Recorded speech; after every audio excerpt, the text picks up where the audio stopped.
Serge Tisseron, vous êtes psychiatre et psychanalyste, directeur de recherche à Paris 10.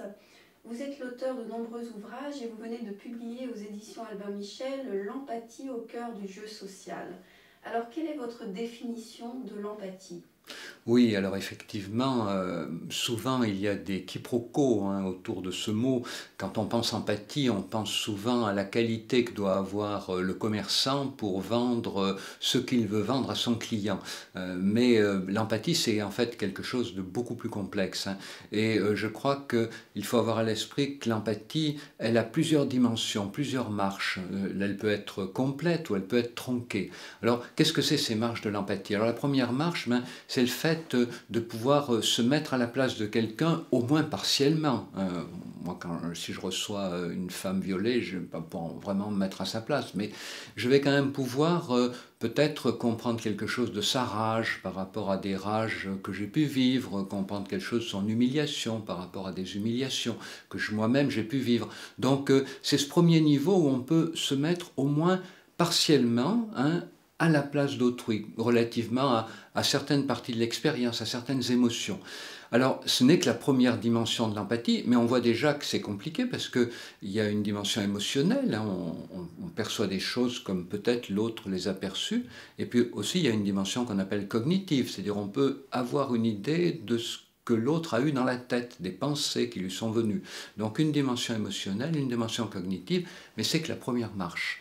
Alors, la deuxième marche de l'empathie, c'est toute la dimension de la reconnaissance. C'est-à-dire que cette dimension-là, elle est essentielle. Vous savez, on peut s'identifier à un héros de cinéma, un personnage de bande dessinée avec lequel on n'est pas vraiment en situation d'interaction. Mais pour qu'il y ait reconnaissance, il faut voir l'autre, il faut se regarder, il faut s'adresser à ses yeux, à sa bouche, avoir la réciprocité des mimiques. Donc la reconnaissance, elle joue un rôle essentiel pour moi dans l'empathie. C'est le moment où on va accepter que l'autre puisse s'identifier à nous autant que ce qu'on s'identifie à lui.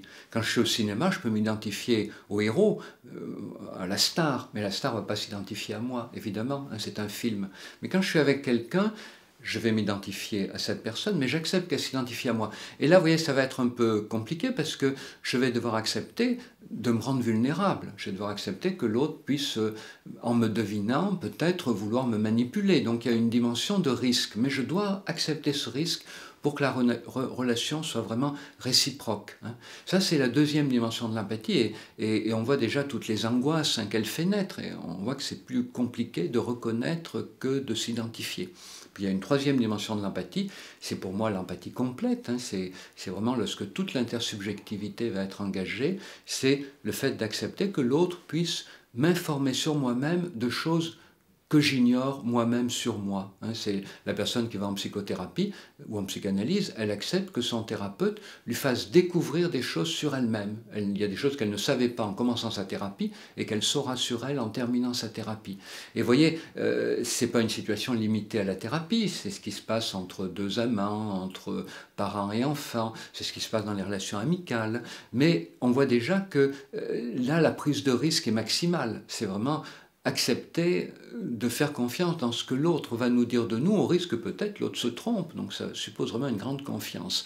Mais je crois que c'est à partir de là qu'on peut vraiment parler d'empathie. Et vous voyez, l'empathie, c'est un processus avec plusieurs étapes, et évidemment, on ne réalise pas chaque étape avec tout le monde, mais je crois que l'idée, en tout cas, c'est qu'il faut accepter à tout moment, dans ce processus d'empathie, il faut accepter le risque d'être peut-être trompé, manipulé, déçu. Mais si on ne court pas ce risque, on risque de mener sa vie en étant déçu à tous les coups, parce qu'il n'y aura pas vraiment de relation intersubjective forte. Vous expliquez que l'empathie est une affaire de corps. Alors, est-ce que l'importance prise par le virtuel et la télévision dans notre monde contemporain peut bloquer notre capacité à devenir empathique? Oui, alors Aujourd'hui, la question de l'empathie est beaucoup discutée par rapport à la place que prennent les nouvelles technologies.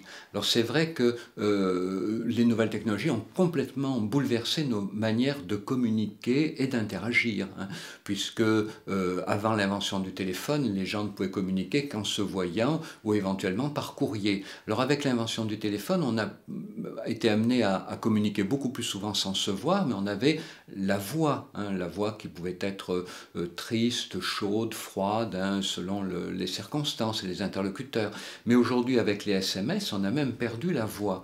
Et aujourd'hui, beaucoup de jeunes, pour des raisons d'économie d'ailleurs, hein, pas des raisons existentielles, d'économie, eh ben, ils communiquent plus par SMS qu'en se laissant des messages vocaux. Et donc, du coup, on s'aperçoit qu'il y a une grande part de nos communications qui ne passe plus par le corps. Et la question qu'on se pose, c'est de savoir comment effectivement la capacité d'empathie va être modifiée. Mais je crois qu'il faut avoir à l'esprit qu'il y a en fait dans les nouvelles technologies quelque chose qui réintroduit l'empathie. Et ce quelque chose, c'est ce qu'on appelle l'avatar. L'avatar, c'est un petit personnage de pixels qui nous représente. Et dans des espaces virtuels comme Second Life ou dans des jeux vidéo comme World of Warcraft et probablement bientôt dans beaucoup de communications médiatisées par Internet, on utilisera un petit personnage qui nous représente et ce petit personnage va réintroduire la possibilité d'interagir avec des mimiques, avec des regards. Alors évidemment, ça ne sera pas des interactions avec quelqu'un qu'on voit, comme je vous vois, hein, dans la réalité, mais ça sera quand même des interactions dans lesquelles les gestes, les attitudes, les positions, les postures, les regards reprendront une importance. Et aujourd'hui, je trouve ce qui est intéressant, c'est de voir comment les personnes qui jouent dans des jeux vidéo hein, peuvent avoir des émotions avec leur avatar, avoir de l'empathie pour leur avatar, ou avoir de l'empathie pour l'avatar d'autres joueurs. Alors, ce n'est pas exactement évidemment la même forme d'empathie que dans la vie quotidienne, mais je crois que ce qui est intéressant, c'est de voir comment le désir hein, d'empathie chez l'être humain, le désir d'interactivité émotionnelle chez l'être humain est tellement fort que même dans les communications médiatisées par une nouvelle technologie, ce désir trouve à être réintroduit par cette astuce technologique qu'est l'avatar. Donc il faut attendre un peu avant de dire que les nouvelles technologies réduiraient la capacité d'empathie. Je crois que les nouvelles technologies, quand elles apparaissent, ont toujours un côté un peu inhumain. Hein. Mais toutes les nouvelles technologies, l'invention du train au début c'était inhumain, la voiture c'était inhumain, ça s'est humanisé au fur et à mesure des progrès. Alors la communication par Internet, téléphone mobile, c'est vrai que ça écarte le corps, mais je crois que le corps est tellement important à la relation humaine que les nouvelles technologies de demain vont forcément trouver des astuces pour le réintroduire. Alors depuis 2007, vous avez réalisé une étude sur l'efficacité du jeu de rôle pour prévenir la violence dans les écoles maternelles. Et là, justement, le corps est mis en jeu, mais à travers un jeu. Est-ce que vous pouvez nous en parler? Oui, alors c'est vraiment une question essentielle aujourd'hui, non seulement par rapport à l'évolution sociale, la question de la violence, hein, la montée de la violence, mais c'est vraiment aussi une question fondamentale par rapport, ça va peut-être vous étonner, à la théorie psychanalytique. C'est-à-dire que quand Freud a construit la psychanalyse, il l'a construite autour de l'individu, hein, autour des pulsions, de l'aménagement des contraintes sociales, comment organiser à la fois le désir qui ne connaît rien d'autre que lui-même et puis les obligations sociales. Mais on s'est aperçu assez vite qu'il faut prendre toute la dimension de l'empathie, c'est-à-dire de l'intersubjectivité, de la relation. Et aujourd'hui, on pense beaucoup plus la construction de la personnalité comme l'intériorisation progressive par l'enfant de schémas interactionnels. Dire l'enfant pose une question, on lui répond, il intériorise le schéma interactionnel, je pose une question, on me répond, et il joue après avec ses poupées, avec ses peluches, il pose une question, il fait semblant que la peluche lui répond. Alors, l'intériorisation des schémas interactionnels, ça se fait dans toutes les circonstances de la vie, mais notamment dans les circonstances de violence. Hein. Toutes les fois où l'enfant se sent puni, maltraité, il va intérioriser ce schéma interactionnel. Et donc, on s'aperçoit aujourd'hui que ce qui fait la richesse de la personnalité, c'est la possibilité d'avoir beaucoup de schémas interactionnels à sa disposition, puis de pouvoir passer de l'un à l'autre, avoir ce qu'on appelle maintenant la souplesse, hein, la plasticité psychique. Les neurologues disent cérébral, les psychologues disent psychique, mais c'est la même chose, avoir de la plasticité. Et alors je reviens à la question de la violence, c'est qu'on s'est aperçu que dès les écoles primaires, il y a un certain nombre d'enfants, 4-5 ans, qui ont déjà de la difficulté à pouvoir passer d'un schéma relationnel à un autre. Ce sont des enfants qui sont très tôt enquistés, et ils peuvent être enquistés dans une posture d'agresseur, c'est-à-dire ils n'ont qu'un seul schéma relationnel à la disposition, c'est agresseur, mais c'est uniquement ces schémas agresseur-agressé, mais c'est dans la position d'agresseur. Puis il y en a d'autres qui pensent leur vie à travers le schéma agresseur-agressé, mais toujours dans la posture de la victime. Et donc on s'aperçoit que ces enfants sont déjà appauvris dans leur possibilité d'avoir des réponses émotionnelles et comportementales variées. Et donc c'est pour ça que j'ai imaginé un petit jeu, que j'appelle le jeu des 3 figures. Pourquoi 3 figures? Parce que c'est agresseur, agressé, redresseur de tort. Et donc ce petit jeu est un jeu qui commence de plus en plus à être pratiqué par des enseignants des maternelles. Ça dure 45 minutes à 1 heure, une fois par semaine. Et dans ce petit jeu, les enseignants demandent aux enfants de construire une petite histoire, un petit scénario, à partir d'images qu'ils ont vues et qui les ont souvent impressionnés. On s'aperçoit que ces images, en général, elles tournent autour de la violence, c'est normal. Et puis, une fois que le petit scénario a été construit, la maîtresse demande des volontaires, et la chose importante, c'est que tous les volontaires doivent absolument jouer successivement tous les rôles. Et on s'aperçoit que les enfants qui voulaient jouer que le rôle d'agresseur, petit à petit, vont se réconcilier avec la posture de la victime, voire même imaginer pouvoir jouer le redresseur de tort, et puis ainsi de suite pour tous les enfants.